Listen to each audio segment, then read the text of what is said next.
جنت کا بازار۔ بسم اللہ الرحمن الرحیم۔ شروع اللہ کے نام سے جو بڑا مہربان نہایت رحمت کرنے والا ہے۔ محترم ناظرین و سامعین، السلام علیکم۔ ناظرین، جنت عیش و آرام کی ایسی جگہ کا نام ہے جو ایمان والوں کو ان کے ایمان اور عمل کے صلے میں اللہ تعالیٰ کی طرف سے عطا ہوگی۔ حضرت ابو ہریرہ رضی اللہ عنہ نے روایت کرتے ہیں کہ رسول اللہ صلی اللہ علیہ وسلم نے فرمایا کہ اللہ تعالیٰ نے فرمایا کہ میں نے اپنے نیک بندوں کے لیے ایسی چیزیں تیار کر رکھی ہیں جس کو نہ کسی آنکھ نے دیکھا اور نہ اس کی خوبیوں کو کسی کان نے سنا اور نہ کسی انسان کے دل پر اس کی ماہیت کا خیال گزرا۔ اس کی دیوار سونے چاندی کی اینٹوں اور مشک کے گارے سے بنی ہے۔ اس کی ایک اینٹ سونے کی اور ایک چاندی کی ہے۔ زمین زعفران کی کنکریوں کی جگہ موتی اور یاقوت سے بنے ہیں۔ صحیح بخاری میں ہے، جیسا کہ قرآن حکیم میں ارشاد ربانی ہے، گویا وہ یاقوت اور مونگا ہیں۔ ایک اور مقام پر ارشاد ہوا، اور پھیلی ہوئی چاندیاں ہیں، جنت میں 100 درجے ہیں۔ ہر درجے کی چوڑائی اتنی ہے جتنی زمین سے آسمان تک، اور دروازہ اتنے چوڑے ہیں کہ ایک بازو سے دوسرے بازو تک تیز گھوڑا 70 برس میں پہنچے۔ جنت میں ایسی نعمتیں ہوں گی جو کسی کے خواب و خیال میں بھی نہ آتی۔ طرح طرح کے پھل، میوے، دودھ، شہد، شراب، اچھے کھانے جنتیوں کو دیے جائیں گے۔ ارشاد باری تعالیٰ ہے، ان میں میوے اور کھجورے اور انار ہیں۔ جنتی خوبصورت لباس میں ملبوس ہوں گے جو دنیا میں کسی کو نصیب نہ ہوئے ہوں گے۔ قرآن کریم میں ارشاد ہے، تکیہ لگائے ہوئے ہیں سبز بچھونوں اور منقش خوبصورت چاندیوں پر۔ جنت اور اہل جنت کبھی فنا نہ ہوں گے۔ اس میں جنتیوں کو کسی قسم کی تکلیف یا غم نہ ہوگا، بلکہ وہ ہمیشہ راحت اور آرام سے رہیں گے۔ حضرت ابو سعید رضی اللہ عنہ اور ابو ہریرہ رضی اللہ عنہ روایت کرتے ہیں، حضور نبی اکرم صلی اللہ علیہ وسلم نے فرمایا، پکارنے والا پکار کر کہے گا، اے جنت والو، تم تندرست رہو گے، کبھی بیمار نہ ہوگے، تم زندہ رہو گے، کبھی نہ مرو گے، تم جوان رہو گے، کبھی بوڑھے نہ ہوگے، اور تم آرام سے رہو گے، کبھی محنت و مشقت نہ اٹھاؤ گے۔ جنت ایک مکان ہے کہ اللہ تعالیٰ نے ایمان والوں کے لیے بنایا ہے۔ اس میں وہ نعمتیں مہیا کی ہیں جن کو نہ آنکھوں نے دیکھا، نہ کانوں نے سنا، نہ کسی آدمی کے دل پر ان کا خطرہ گزرا۔ جو کوئی مثال اس کی تعریف میں دی جائے سمجھانے کے لیے، ورنہ دنیا کی اعلیٰ سے اعلیٰ شے کو بھی جنت کی کسی چیز کے ساتھ کچھ مناسبت نہیں۔ وہاں کی کوئی عورت اگر زمین کی طرف جھانکے تو زمین سے آسمان تک روشن ہو جائے اور خوشبو سے بھر جائے، اور چاند سورج کی روشنی جاتی رہے۔ اور ایک روایت میں یوں ہے کہ اگر حور اپنی ہتھیلی زمین و آسمان کے درمیان نکالے تو اس کے حسن کی وجہ سے خلائق فتنے میں پڑ جائیں، اور اگر اپنا دوپٹہ ظاہر کرے تو اس کی خوبصورتی کے آگے آفتاب ایسا ہو جائے جیسے آفتاب کے سامنے چراغ۔ اور اگر جنت کی کوئی ناہن بر چیز دنیا میں ظاہر ہو تو تمام آسمان و زمین اس سے آراستہ ہو جائے۔ ناظرین، جنت میں ایک ایک موتی کا خیمہ ہوگا جس کی بلندی 60 میل۔ جنت میں 4 دریا ہیں، ایک پانی کا، دوسرا دودھ کا، تیسرا شہد کا، چوتھا شراب کا۔ پھر ان سے نہریں نکل کر ہر ایک کے مکان میں جا رہی ہیں۔ وہاں کی نہریں زمین کو کھود کر نہیں بہتی، بلکہ زمین کے اوپر اوپر رواں ہیں۔ نہروں کا ایک کنارہ موتی کا، دوسرا یاقوت کا، اور نہروں کی زمین خالص مشک کی۔ وہاں کی شراب دنیا کے سینے جس میں بدبو، کراہٹ و نشہ ہوتا ہے اور پینے والے بے عقل ہو جاتے ہیں، آپے سے باہر ہو کر بیہودہ بکتے ہیں، وہ پاک شراب ان سب باتوں سے پاک و منور ہے۔ جنتیوں کو جنت میں ہر قسم کی لذیذ سے لذیذ کھانے ملیں گے، جو چاہیں گے فوراً ان کے سامنے موجود ہوگا۔ اگر کسی پرندے کو دیکھ کر اس کا گوشت کھانے کو جی ہو تو اسی وقت بنا ہوا ان کے پاس آ جائے گا۔ اگر پانی وغیرہ کی خواہش ہو تو کوزے خود ہاتھ میں آ جائیں گے۔ ان میں ٹھیک اندازے کے موافق پانی، دودھ، شراب، شہد ہوگا۔ ان کی کھائی سے ایک قطرہ کم نہ زیادہ، بعد پینے کے خود بخود جہاں سے آئے تھے چلے جائیں گے۔ وہاں نجاست، گندگی، پخانہ، تھوک وغیرہ کا، کان کا میل، بدن کا میل اصلاح نہ ہوں گے۔ ایک خوشبودار فرت بخش ڈکار آئے گی، خوشبودار فرت بخش پسینہ نکلے گا، سب کھانا ہضم ہو جائے گا۔ ہر شخص کو 100 آدمیوں کے کھانے پینے جمع کی طاقت دی جائے گی۔ ہر وقت زبان سے تسبیح و تکبیر بقصد اور برا قصد مثل سانس کے جاری ہوگی۔ کم سے کم ہر شخص کے سرانے 10,000 خادم کھڑے ہوں گے۔ خادموں میں ہر ایک کے ہاتھ میں چاندی کا پیالہ ہوگا اور دوسرے ہاتھ میں سونے کا، اور ہر پیالے میں نئے نئے رنگ کی نعمت ہوگی۔ جتنا کھاتا جائے گا لذت میں کمی نہ ہوگی بلکہ زیادتی ہوگی۔ ناظرین، جنتیوں کے نہ لباس پرانے ہوں گے نہ ان کی جوانی فنا ہوگی۔ پہلا گروہ جو جنت میں جائے گا ان کے چہرے ایسے روشن ہوں گے جیسے 14ویں رات کا چاند، اور دوسرا گروہ جیسے کوئی نہایت روشن ستارہ۔ جنتی سب ایک دل ہوں گے، ان کے آپس میں کوئی اختلاف و بغض نہ ہوگا۔ ان میں سے ہر ایک کو ہر عین میں کم سے کم 2 بیویاں ایسی ملیں گی کہ 70 جوڑے پہنے ہوں گی۔ پھر بھی ان لباس اور گوشت کے باہر سے ان کی پنڈلیوں کا مغز دکھائی دے گا جیسے سفید شیشے میں شراب سرخ دکھائی دیتی ہے، اور یہ اس وجہ سے کہ اللہ عزیز نے انہیں یاقوت سے تشبیہ دی، اور یاقوت میں سوراخ کر کے اگر ڈورا ڈالا جائے تو ضرور باہر سے دکھائی دے گا۔ آدمی اپنے چہرے کو اس کے رخسار میں آئینے سے بھی زیادہ شفاف دیکھے گا، اور اس پہ ادنا درجے کا جو موتی ہوگا وہ ایسا ہوگا کہ مشرق سے مغرب تک روشن کر دے۔ اور ایک روایت میں ہے کہ مرد اپنا ہاتھ اس کے شانوں کے درمیان رکھے گا تو سینے کی طرف سے کپڑے اور جلد اور گوشت کے باہر سے دکھائی دے گا۔ اگر جنت کا کپڑا دنیا میں پہنا جائے تو جو دیکھے بے ہوش ہو جائے اور لوگوں کی نگاہیں اس کا تحمل نہ کر سکیں۔ مرد جب اس کے پاس جائے گا اسے ہر بار کنوارا پائے گا، مگر اس کی وجہ سے مرد اور عورت کسی کو کوئی تکلیف نہ ہوگی۔ اور اگر کوئی حور سمندر میں تھوک دے تو اس کی تھوک کی شیرنی کی وجہ سے سمندر شیریں ہو جائے۔ اور ایک روایت ہے کہ اگر جنت کی عورت 7 سمندروں میں تھوکے تو وہ شہد سے زیادہ شیریں ہو جائے۔ جب کوئی بندہ جنت میں جائے گا تو اس کے سرانے اور پائنی 2 حوریں نہایت اچھی آواز سے گائیں گی، مگر ان کا گانا یہ شیطانی مزامیر نہیں بلکہ اللہ عز و جل کی حمد و پاکی ہوگی۔ ناظرین، جنت میں نیند نہیں کہ نیند ایک قسم کی موت ہے، اور جنت میں موت نہیں۔ جنتی جب جنت میں جائیں گے ہر ایک اپنے اعمال کی مقدار سے مرتبہ پائے گا۔ اس کے فضل کی حد نہیں۔ پھر انہیں دنیا کی 1 ہفتے کی مقدار کے بعد اجازت دی جائے گی کہ اپنے پروردگار عزیز کی زیارت کریں، اور عرش الہی ظاہر ہوگا، اور رب عزیز جنت کے باغوں میں سے ایک باغ میں تجلی فرمائے گا، اور ان جنتیوں کے لیے ممبر بچھائے جائے گی، نور کے ممبر، موتی کے ممبر، یاقوت کے ممبر، زبرجد کے ممبر، سونے کے ممبر، چاندی کے ممبر۔ ان میں ادنا مشک و کافور کے ٹیلے پر بیٹھے گا۔ ان میں ادنا کوئی نہیں اپنے گمان میں کرسی والوں کو کچھ اپنے سے بڑھ کر نہ سمجھیں گے، اور خدا کا دیدار ایسا صاف ہوگا جیسے آفتاب اور 14ویں رات کے چاند کو ہر ایک اپنی اپنی جگہ سے دیکھتا ہے، اور ایک کا دیکھنا دوسرے کے لیے مانے نہیں، اور اللہ عزیز ہر ایک پر تجلی فرمائے گا۔ ناظرین، جنتیوں کے لیے ہر جمعے کے دن جنت میں ایک بازار لگے گا۔ سننے میں یہ عجیب لگ رہا ہوگا کہ جنت میں کیا بازار بھی ہوگا، لیکن یہ حقیقت ہے، کیونکہ بہت سے اسلامی کتابوں میں اس کا ذکر ہو چکا ہے کہ جنت میں ایک بازار بھی ہوگا۔ ناظرین، اللہ پاک نے انسانوں کو اپنی عبادت کے لیے پیدا کیا، کیونکہ اللہ پاک نے قرآن مجید میں فرمایا کہ میں نے انسان کو اپنی عبادت کے لیے پیدا کیا تاکہ وہ مجھے پہچان سکیں۔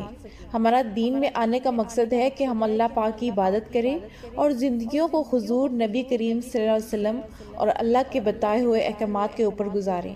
ہمارے مرنے کے بعد یا تو ہم کو سزا دی جائے گی یا پھر انعام۔ اللہ پاک نے جنت اور جہنم کو بنایا، اور اس کا دار و مدار ہماری آج کی زندگی پر ہے۔ اگر ہم نے اپنی زندگی کو اللہ پاک کے بتائے ہوئے احکامات پر گزار دیا تو اللہ پاک ہمیں جنت میں بھیجے گا، لیکن ہم نے اپنی زندگی اللہ پاک کی نافرمانی میں گزاری تو اللہ ہمیں جہنم میں داخل کرے گا۔ حضرت سعید رضی اللہ عنہ سے روایت ہے کہ ایک دن ان کی ملاقات حضرت ابو ہریرہ رضی اللہ عنہ سے ہوئی، جس پر حضرت ابو ہریرہ رضی اللہ عنہ نے کہا کہ میں اللہ تعالیٰ سے دعا کرتا ہوں کہ جس طرح مدینے کے بازار میں آج ہم دونوں کی ملاقات ہوئی ہے، اسی طرح اللہ تعالیٰ جنت کے بازار میں بھی ہم دونوں کو ملائے۔ حضرت سعید رضی اللہ عنہ نے سن کر عرض کیا، کیا جنت میں بھی بازار ہوگا؟ حضرت ابو ہریرہ رضی اللہ عنہ نے فرمایا، ہاں، مجھے رسول اکرم صلی اللہ علیہ وسلم نے بتایا تھا کہ جنتی لوگ جنت میں داخل ہوں گے تو اپنے اپنے اعمال کی فضیلت اور برتری کے لحاظ سے جنت میں مقیم ہوں گے، یعنی جس کے اعمال جتنے زیادہ اور جتنے اعلیٰ ہوں گے، اسی اعتبار سے اسے بلند تر اور خوب تر مکانات اور مناظر ملیں گی۔ پھر انہیں دنیاوی ایام کے اعتبار سے جمعہ کے دن اجازت دی جائے گی کہ وہ سب اس دن اپنے پروردگار کی زیارت کریں گے، جو ان کے سامنے اپنا آپ ظاہر کرے گا۔ جنتیوں کو دیدار کرانے کے لیے وہ جنت کے ایک بڑے باغ میں جلوہ فرما ہوگا۔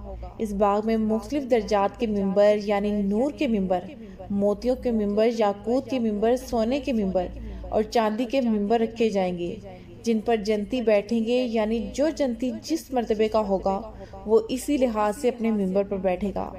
ان میں سے جو جنتی کمتر مرتبے کا ہوگا وہ مشک و کافور کے ٹیلے پر بیٹھے گا، یعنی ٹیلے پر بیٹھنے والوں لوگوں کو یہ احساس تک نہیں ہوگا کہ ممبر اور کرسیوں پر بیٹھنے والے لوگ اور جگہ اور نشید گاہ کے اعتبار سے ان سے افضل ہیں۔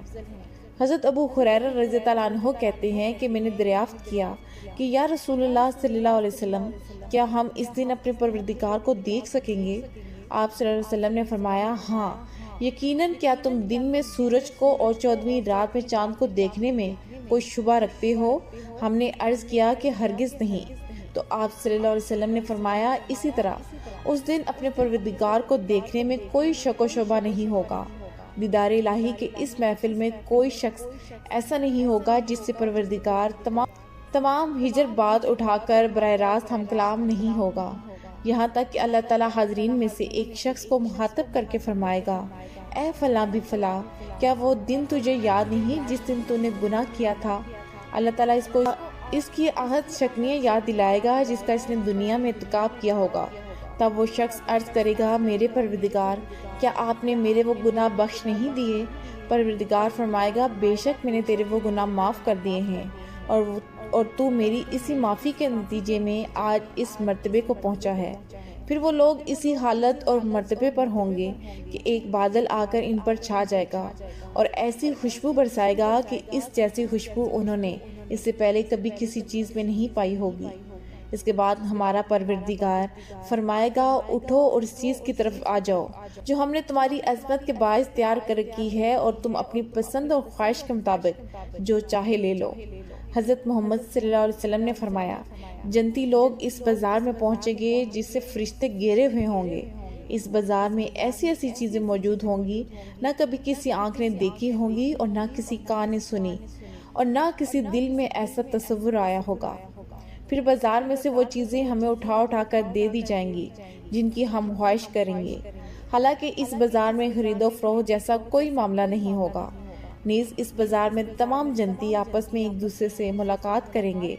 نبی کریم صلی اللہ علیہ وسلم نے فرمایا، ایک بلند مرتبہ شخص دوسرے نسبتاً کم درجے کے شخص کی طرف متوجہ ہوگا اور اس سے ملاقات کرے گا، یعنی جنتیوں میں یہ احساس نہیں ہوگا کہ کوئی معمولی اور ذلیل خیال کیا جائے۔ بہرحال اس بلند مرتبے شخص کو کمتر مرتبے شخص کا لباس پسند نہیں آئے گا۔ ابھی ان دونوں کا سلسلہ گفتگو ختم نہیں ہو پائے گا کہ یکا وہ بلند مرتبہ شخص محسوس کرے گا کہ میرے مخاطب کا لباس تو مجھ سے بھی بہتر ہے۔ ایسا اس لیے ہوگا کہ جنت میں کسی شخص کو غمگین ہونے کا موقع نہیں دیا جائے گا۔ پھر نبی کریم صلی اللہ علیہ وسلم نے فرمایا، اس کے بعد ہم سب جنتی اپنے اپنے محلات اور مکانوں کی طرف واپس ہوں گے، اور یہاں ہماری بیویاں ہم سے ملیں گی تو مرحبا اور خوش آمدید کہہ کر ہمارا استقبال کریں گی۔ ہر عورت اپنے شوہر سے کہے گی، تم اس حال میں واپس آئے ہو کہ اس وقت تمہارا حسن و جمال اس حسن و جمال سے کہیں زیادہ ہے جو ہمارے پاس جاتے وقت تمہارا تھا۔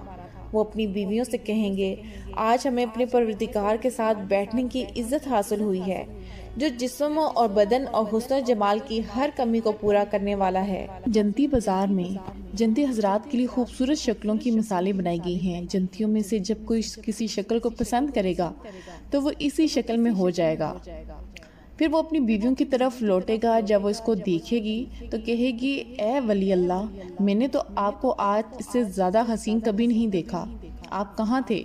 تو وہ کہے گا، میں اولیاء اللہ کے ساتھ جنت کے بازار میں تھا۔ اللہ تعالیٰ نے ہمارے لیے اس بازار میں حسین صورتیں جمع فرمائی تھیں. ہم میں سے ہر ایک آدمی نے جو صورت اپنے لیے پسند کی وہ اسی شکل میں تبدیل ہو کر گیا ہے. چنانچہ میں نے بھی اپنے لیے ایک صورت پسند کی جس میں اب نظر آ رہا ہوں. اے اللہ کے ولی، میں تمہیں کیسا لگ رہا ہوں؟ تو وہ کہے گی، اے اللہ کے ولی، میں نے آج آپ سے زیادہ کوئی چیز حسین نہیں دیکھی. اور وہ جنتی بھی کہے گا کہ قسم با خدا، میں نے بھی اے اللہ کی ولی تم سے زیادہ حسین کوئی چیز نہیں دیکھی. تو وہ کہے گی کہ آپ کے چلے جانے کے بعد جنت کے ملبوسات میں سے کچھ پوشاکیں اللہ تعالیٰ نے ہمارے پاس بھیجی تھیں اور مجھے یہ صورت عطا فرمائی.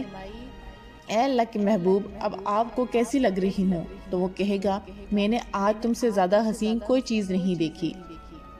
ناظرین، جنت کے بازار میں کوئی خرید و فروخت نہ ہوگی. اس میں پوشاکیں ہوں گی، موٹا ریشم ہوگا، باریک ریشم ہوگا، سادہ ریشم ہوگا، بچھونے ہوں گے، عمدہ فرش ہوں گے، جوہر ہوں گے، یاقوت ہوں گے، لٹکے ہوئے تاج ہوں گے. جنتی حضرات ان میں سے جس چیز کا دل چاہے گا لے لیں گے، مگر پھر بھی اس بازار میں کمی واقع نہ ہوگی. اس بازار میں صورتیں ہوں گی جیسے کہ مردوں کی خوبصورت صورتیں ہو سکتی ہیں. ان میں سے ہر صورت کے سینے پر یہ لکھا ہوگا، جو شخص یہ تمنا کرے کہ اس کا حسن میری صورت جیسا ہو، اللہ تعالیٰ اس کی صورت کو میرے حسن کے مطابق بنا دیں گے. جو شخص تمنا کرتا ہوگا کہ اس کے چہرے کا حسن میری صورت کے مطابق ہو، اللہ تعالیٰ اس کی صورت کو میرے حسن کے مطابق کر دیں گے. چنانچہ جو شخص تمنا کرے گا کہ اس کے چہرے کا حسن اس صورت کی مثل ہو جائے تو اللہ تعالیٰ اس کو اس صورت کے مطابق کر دیں گے.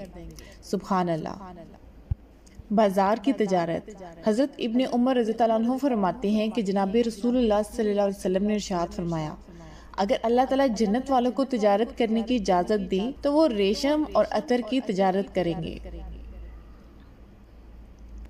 ناظرین، جب جنتی جنت میں داخل ہو چکیں گے تو اللہ تعالیٰ ان سے ارشاد فرمائیں گے، کوئی اور نعمت چاہتے ہو تو میں تمہیں عطا کروں؟ تو وہ عرض کریں گے کہ آپ نے ہمارے چہرے برونق نہیں فرمائے؟ کیا آپ نے ہمیں جنت میں داخل نہیں کیا؟ کیا دوزخ سے ہمیں نجات نہیں بخشی؟ حضور علیہ الصلوۃ والسلام فرماتے ہیں، پھر اللہ تعالیٰ پردہ ہٹائیں گے تو جنت والوں کو کوئی ایسی نعمت نہیں دی گئی جو ان کو اللہ تعالیٰ کے دیدار سے زیادہ محبوب ہوگی. حضرت جابر رضی اللہ عنہ سے روایت ہے، فرماتے ہیں کہ جناب رسول اللہ صلی اللہ علیہ وسلم نے ارشاد فرمایا کہ جنتی حضرات اپنی اپنی نعمتوں میں مزے لے رہے ہوں گے کہ اچانک ان پر ایک نور چمکے گا اور وہ اپنے سر اٹھائیں گے تو اللہ تبارک تعالیٰ کو دیکھیں گے. اس نے اوپر سے ان پر جھانکا ہوگا. اللہ تعالیٰ فرمائیں گے، السلام علیکم یا اہل الجنہ، اے جنت والو السلام علیکم. اسی کے متعلق اللہ تعالیٰ عز و جل کا یہ ارشاد ہے کہ ان کو پروردگار مہربان کی طرف سے سلام فرمایا جائے. حضور صلی اللہ علیہ وسلم فرماتے ہیں کہ اللہ تعالیٰ ان کی طرف دیکھیں گے اور وہ اللہ تعالیٰ کی طرف دیکھیں گے، اور جب تک اللہ تعالیٰ کی طرف دیکھتے رہیں گے جنت کی کسی بھی نعمت کی طرف متوجہ نہیں ہوں گے، حتیٰ کہ اللہ تعالیٰ ان سے پردہ میں چلے جائیں، لیکن اللہ تعالیٰ کا نور اور برکت کا اثر ان پر ان کے محلات میں باقی رہے گا. سبحان اللہ.